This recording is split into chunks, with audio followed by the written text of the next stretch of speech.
Tantor Audio, a division of Recorded Books, presents Hellbound Guilds and Other Misdirections, featuring the bonus story, A Little Warped, by Annette Marie and Rob Jacobson, narrated by Iggy Toma.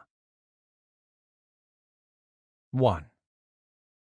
Vincent Park was my nemesis. I don't say that lightly. I'd made the odd enemy in my 22 years on this planet, and as a foster kid I'd encountered more than my fair share of supreme assholes, but I'd never had to cohabitate a cubicle with any of them. "Kit," Vincent said firmly.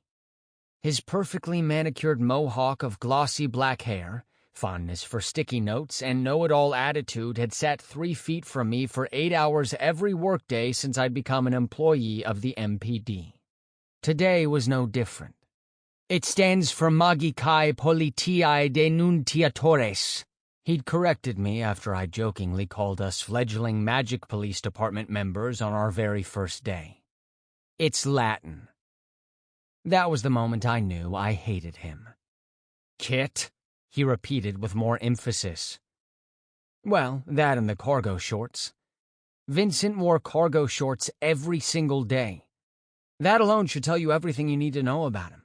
A blizzard worthy of the day after tomorrow could hit, and in would walk Vinny with his multi-pocketed shorts and frost-tipped leg hairs.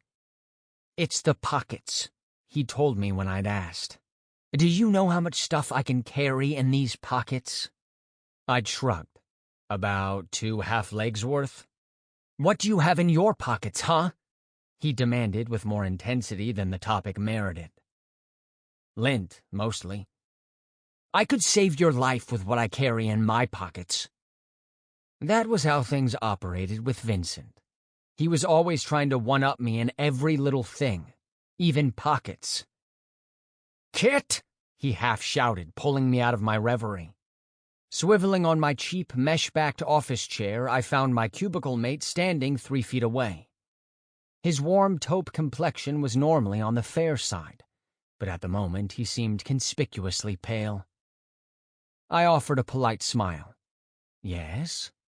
He pointed wordlessly at his desk, more specifically at his black computer mouse sitting neatly on a pad emblazoned with the MPD's severe and unimaginative logo, just like the organization itself.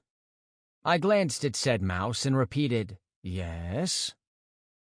"There is a spider," he said slowly, as though I might not comprehend the words otherwise. "On my mouse." "Oh yeah, I see that." I turned back to my dual monitors. "Kit?" "Is that a problem? I didn't take you for an arachnophobe." "Arachnophobia is an irrational fear of spiders." "Ah, and you don't think you're being irrational?" "No." I spun my chair back toward him, eyebrows raised. He wasn't wrong. Any product of natural selection would fear the enormous, 8-legged yellowish-brown monstrosity with a 10-inch leg span straddling his computer mouse. It was, to be exact, a giant huntsman spider. Vinny stood a long step back from his desk, glaring at me as though it were my fault his 16 pockets weren't giving him the courage to move any closer. Our eyes met, and I could practically read his whirring thoughts. He knew I was responsible. For weeks he'd come back from lunch to find his desk in an impossible state, covered in strange substances, broken in half, shrunk into a fraction of its size, recolored like an inverted photo. And every time he'd stubbornly sit in his chair and attempt to work, proving that my insubstantial psychica hallucinations were harmless. Not that they always were. Just last week, I'd practiced my new funhouse warp on him, throwing his half of the cubicle into a rough facsimile of the Mirror Realm from Doctor Strange. He'd made it through almost 3 minutes of clumsy filing before getting so disoriented that the act of reaching for a refracted upside-down stapler ended with his left leg stuck in a drawer. Keeping one eye on the spider, he gave me a look dripping in derision, pulled his chair out, and dropped into it. As he reached for his keyboard, the giant huntsman twitched one leg. He flinched. "Don't like spiders?" I asked conversationally. He gritted his teeth. Not once in our mythical Jim Halpert, Dwight Schrute battle of wills had he asked me to drop a warp. It was a pride thing, and so far he was winning. Today I would win the war. "Nobody likes spiders, Kit," he replied, jerkily typing in his password. "Spiders are inherently unlikable creatures." "Oh, I don't think that's true," I countered. "This one isn't poisonous or dangerous to humans in any way, and her name is Biscuit." "You name your illusions?" "Technically speaking, my warps aren't illusions. If you took a video of one of my manifestations, nothing would show up, because they don't exist in the physical world. They only exist in the minds of the people I target. For example, when Captain Blythe had caught Vinny manically swatting at a swarm of flies buzzing around his head on our 5th day as cubicle mates, all she'd seen was a flailing recruit, at which point she'd loudly ordered me to stop interrupting my coworkers' productivity. That's how Vinny learned I'd been tormenting him all week. And so our war had begun, though relegated to lunch break so I didn't cut into his work. Funny enough, Blythe knew I was still using him for warping practice, but she'd never updated her orders. Suppressing a gleeful Dr. Evil grin, I watched Vincent deliberately tab through a spreadsheet, as though his mouse was an inefficient technological relic he'd never intended to use anyway. My attention shifted as Lienna's head and shoulders appeared above my cubicle wall, and sweet flying spaghetti monster, she was a sight to behold. Warmth lit her brown eyes, which always had a sarcastic roll chambered and ready to fire. Half a dozen bracelets clinked charmingly as she folded her arms on top of the flimsy wall, rings adorning her delicate fingers and beads hanging from her ponytail of thick raven hair. "Hey, boys," she greeted, then caught a glimpse of Vinny's new 8-legged decoration. "Wow, nice spider, Kit." "Thanks." Vinny's jaw flexed. He lifted his hand as though to grab his mouse and prove my warp didn't scare him. I tensed, but he dropped his hand back onto his keyboard. Lienna stepped into our cubicle, her ponytail swinging as she leaned over Vincent's slim shoulder to get a better look at Biscuit. "That's a really good spider. So much detail. Have you been studying arachnids?" I leaned back in my chair. "I've been visiting the pet store down the street. The owner's pretty cool." Vincent's gaze darted from Lienna to me. I know you can target more than one person at a time." "Ready for this afternoon?" she asked as though Vinny hadn't spoken. "Your big exam is in an hour."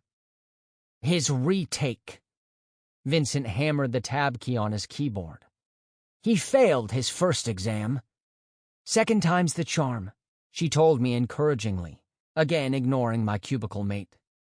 "You aced the written exam. 96% is what I heard." I grinned at her. "Did you look up my score?" "Of course not, but Blythe may have mentioned it." "I got 98%, Vincent announced as though we would care. I arched my eyebrows at Lienna. Did she mention it in a "I knew he was a smart, capable guy and that's why I offered him this job" way? Or in a "I'm surprised that dunce knows how to write his own name" way?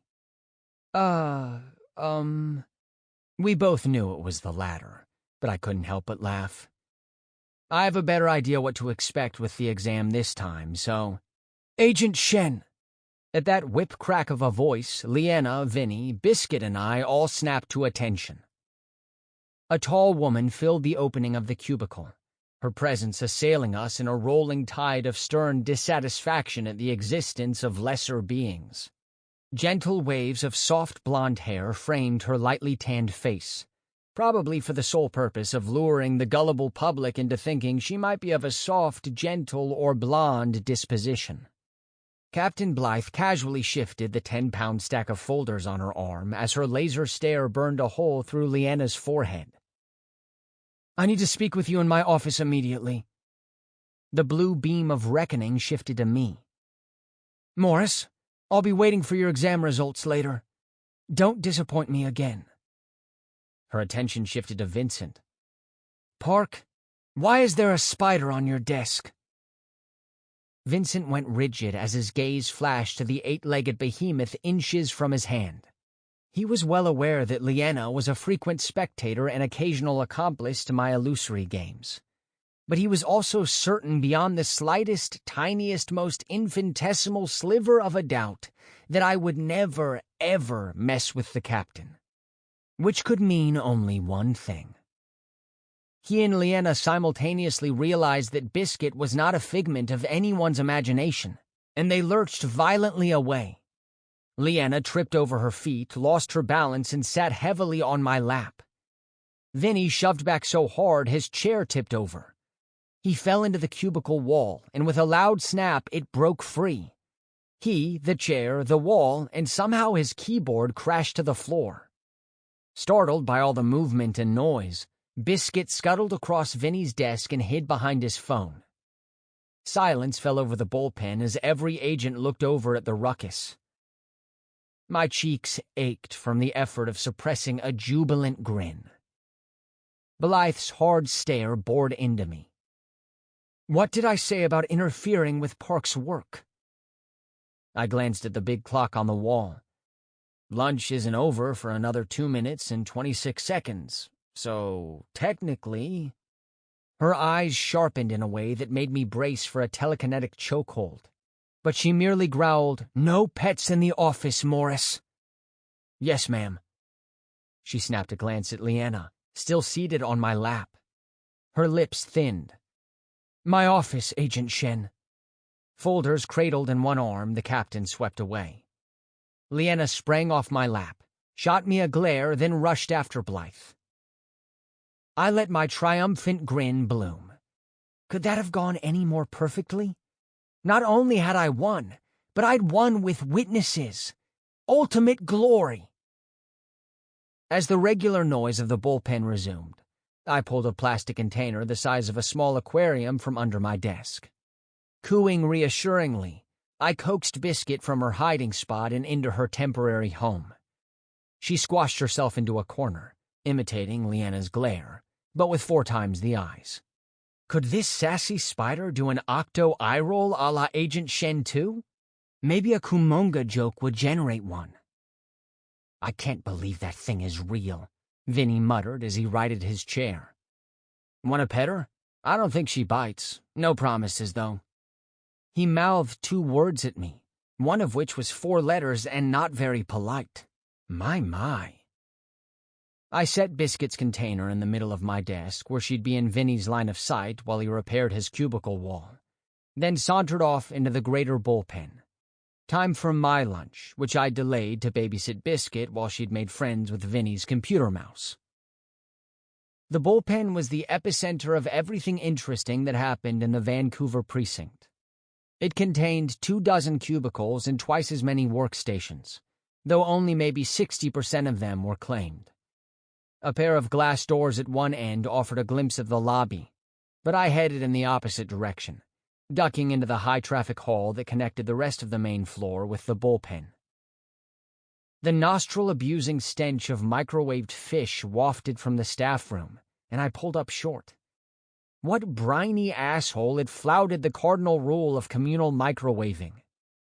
As I hesitated in the doorway, debating whether to make a run to the coffee shop on the corner or hold my breath long enough to retrieve my lunch from the fridge, a familiar voice poked me in the ear from farther down the hall. I peered toward it. Blythe and Lienna. They'd stopped to talk to an older male agent. Getting waylaid in the halls was standard around here, but the way Lienna was standing, a few steps behind Blythe with her shoulders drawn in and hands twisted together, was a lot less standard. Concern blitzed through me.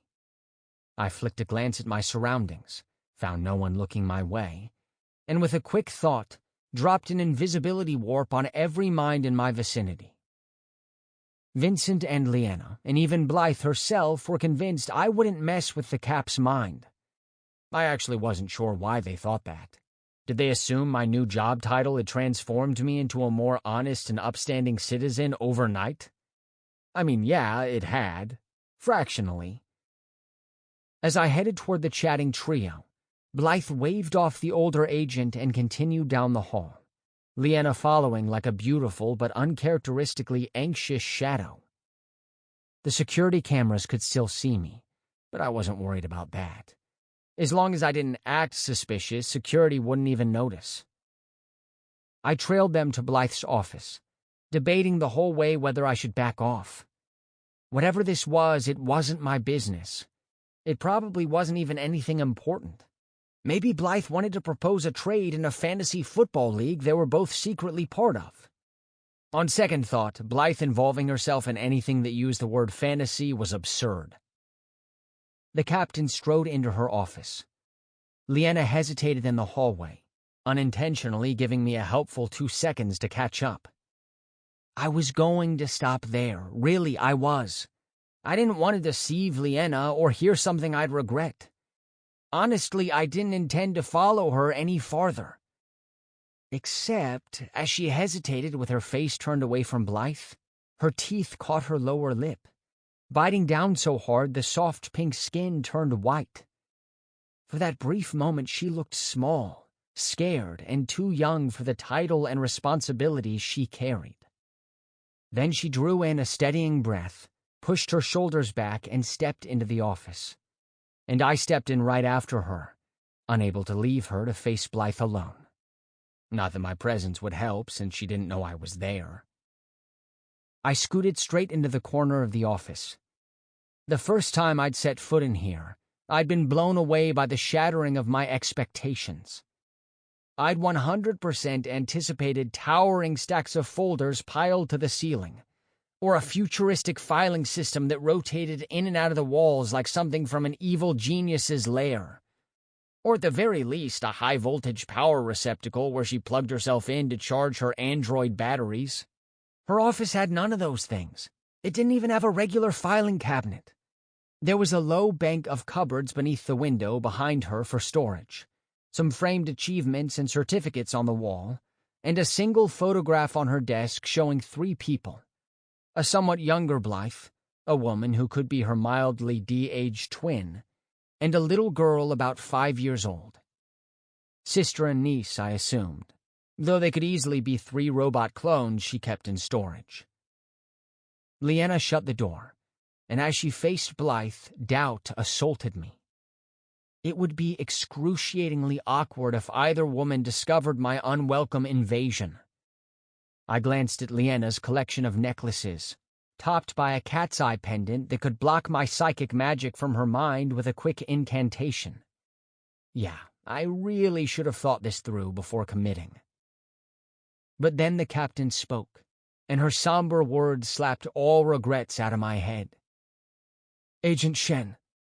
She braced her elbows on her desk, her ever-present stack of folders beside her. Your time at this precinct is over. 2. Blythe's words echoed strangely through the office, or maybe that was the sharp disbelief reverberating inside my head. Lienna? Leaving the precinct? Unlike me, she didn't seem shocked. Shoulders stiff, she walked to the chair in front of Blythe's desk and sank into it. What about your offer back in June? Blythe drummed her fingers on her folder stack. The situation has changed. When I made that offer, the Vancouver precinct was critically understaffed. Now, the LA precinct requires additional manpower. I inched out of my corner so I could see Lienna's expression. The LA precinct's interest in her didn't surprise me. Not only was she a superstar abjuration prodigy, but LA was her home turf. That was where we'd first met, when she tackled me to the floor at LAX before escorting me back to Vancouver. The LA precinct can recruit from anywhere in North America, Lienna replied quietly. They don't need me. Whether they need you isn't my concern. Blythe thudded her fingernails into her folders as though wishing they were her enemy's eyeballs. I'll be frank, Agent Shen. As much as I'd like to keep you on my team, I won't fight Deputy Captain Shen for a rookie agent, no matter how talented. Wait a hot minute. Did she just say Deputy Captain Shen? Lienna pressed her hands between her knees. I stared at the top of her bowed head, scarcely recognizing this meek, hunched-over version of the agent who just yesterday had threatened to turn my femurs into string cheese. "I want to stay here," she murmured, not looking up to meet Blythe's gaze. "You offered me a permanent position and the deputy captain is offering you the same position in LA, or your spot on the rogue response team back, whichever you prefer." Blythe turned to her computer and smacked her mouse like a game show buzzer to wake it up. "The LA precinct is larger and you'll have more opportunities to advance your career. You'll do well."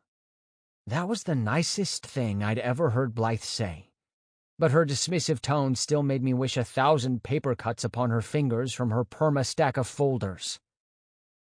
I shifted closer to Lienna, hovering right beside her chair. If only my psychic powers extended to telepathy. "Fight back," I'd be brainwaving at her. "Don't take this bullshit lying down." Her slumped shoulders slowly straightened. She raised her head, and her brown eyes glinted as she fixed them on the captain. "You offered me a position, and I accepted it. You might not want to fight over a rookie agent, but I won't be a rookie forever, and I'll be worth the fight." Blythe studied the young woman in ominous silence. "Then prove it to me, Agent Shen. You get one more case, and if you bring it to a satisfactory close, I'll make sure you can stay." Lienna's spine went ramrod straight. "What's the case?" "The Grand Grimoire. They're under suspicion? For what crimes?" "That's for you to figure out." As far as I knew, that guild wasn't on our current shit list, but the Grand Grimoire's whole identity revolved around cavorting with bloodthirsty brutes, so who knew? "It's the city's only Daemonica guild," Blythe added, "and we've seen far too many demon-related chaos over the last few weeks. I expect you to ascertain how they're involved and deliver a solid case for disbandment. Anything less than that, and you can book your flight to LA." Lienna's mouth hung open slightly. She snapped it shut. "I'll begin an investigation, but I can stall the deputy captain for a week at best. I suggest you get to work." Fingers digging into her legs, Lienna sat rigidly for a long moment, then pushed to her feet. I backed away, triple-checking that my hallucibomb was still in full effect. She headed for the door, and I followed on her heels, needing to slip out behind her. Unfortunately, she opened the door just wide enough for her slender shoulders to fit through. Silently cursing, I stuck my foot out as she closed the door. It bounced off my invisible shoe, jerking out of her hand. She paused, startled, and I squeezed past her, so close she might have felt the breeze of my passing. Hopefully she'd assume it was the air conditioning. In November. That was a thing people did, right? A little winter AC to keep chill. She tugged the door shut. Her gaze slid along the hallway with a discomforting level of scrutiny. Then she pulled her phone from her pocket. The time glowed on the screen. 1:22 p.m. Panic shot through me. Why was I only remembering now that I had an exam in 38 minutes, and it took a solid half hour to drive to the exam site, in good traffic? Spinning on my heels, I bolted down the hall, leaving an unaware Lienna in the dust. When I'd accepted this job from Captain Blythe, it had seemed like a great deal. Instead of going to jail for my underhanded work with KCQ, I got to become a fancy magical super cop. Or so I'd thought. As it turned out, recruits didn't just get thrown into the field to hunt down bad guys. You had to do a crap ton of training, pass a written exam, and then pass a field exam before they let you out of the office for more than a coffee break. In the meantime, you got to work as an analyst, which I'd learned very quickly was code for paper pusher. I spent every non-training shift reading applications, completing forms, filing documents, and trying not to pass out from sheer soul-sucking boredom. Spicing up my day at Vinny's expense was the only thing keeping me sane. During the last 5 months, I discovered I am bizarrely adept at handling spreadsheets. Am I proud of this skill? Hell no. But after repeatedly categorizing guild finds by name, classification, dollar amount, date, and a dozen other variables, I'd become a spreadsheet god. Ye freaking ha. And now, almost half a year later, only one thing stood between me and a future in which I never had to look at overdue fines payment schedule B again. The field exam. With a slow breath, I bent forward to touch my toes, stretching my hamstrings until they ached. By some miracle, I'd made it to the exam site on time. But now that I wasn't testing a smart car's metal in a Formula One speed run-through mid-afternoon traffic, the nerves were setting in. The field exam took place at an outdoor paintball arena near Jericho Beach. It was a popular training ground for combat mythics, and would have fit right in on the set of Children of Men if every surface hadn't been coated in layers of colorful paint splats. Still, the arena was a confusing and slightly intimidating maze of small structures with empty windows and doorways, a two-story watchtower, and an assortment of barricades, barrels, and old cars scattered around as cover. Off to my left was a raised viewing platform, complete with an awning for rainy days. Seated comfortably on plastic chairs with clipboards in hand were my 3 examiners. They were accompanied by a handful of other MPD folk who'd be participating in my exam. Completing my stretches, I faced the first of 3 challenges, worth the fewest points. "Mr. Morris," the lead examiner croaked. She was a frighteningly old woman who'd probably been running these exams since the days of Buster Keaton. "Are you ready to begin?" I gave her a thumbs up, and a moment later a foghorn blared sharply. Launching into motion, I raced toward a simple wooden table piled with an assortment of combat paraphernalia. I grabbed the bulky protective vest off the top, pulled it on, and buckled it. The thick belt went around my hips. Next, I picked up the pistol, not a real one, but a mythic version, dropped the empty magazine out of the bottom, then removed the tiny CO2 canister. Grabbing a replacement, I screwed it in, then pushed a fresh magazine loaded with 7 colorful paintballs into the handle. The gun went into the holster on my right hip, and a pair of handcuffs clipped to their proper hook on my left. I scooped up 3 wooden artifacts from the table, gave each a quick glance, and inserted them into the remaining available pockets of the vest. With the table cleared, I took 3 rushing steps and planted my feet on an X spray-painted in the dirt. Facing a set of 4 bullseye targets 30 feet away, I pulled my paintball gun and fired, unloading the clip. All 7 paintballs splattered the target's center, only 2 hitting the outer ring. In real combat, those would be sleeping potions instead of paint. The Sandman is handier than Picasso when you're up against actual rogues. Or so I've heard. Holstering my gun, I pulled the first wooden artifact from my belt, called out the incantation, and whipped it at the next target. It hit dead center and burst into a bright flash of light. Second artifact into the third target. It went off in a swirl of gold dust. The third artifact collided with the final target, triggering a puff of green sparkles. The first had been a magical flashbang, while the other 2 had been holding spells to immobilize dangerous suspects. I got points for identifying which artifact was which, specifically activating the spell with its incantation and actually hitting the target. I was a psychic, not a sorcerer, but when it came to arcana artifacts, that didn't matter. Anyone who knew the incantation could activate the spell, though only sorcerers could make the spells. The foghorn bugled again, marking the end of Phase 1. I let out a jittery breath. My time felt a bit faster than my first attempt, but the nerves made it hard to know for sure. "Excellent work, Mr. Morris," the geriatric examiner rasped. "Please move to the second station." My anxiety ratcheted up again as I strode away from the targets toward an empty patch of dirt near the watchtower. I stopped in the center and waited. Agent Wolf, the precinct's only Terra mage, jogged over. He was an athletic middle-aged guy with thick black hair that hung around his shoulders, and bold, blocky features that made me wonder if his ancestors had Sample complete. Ready to continue?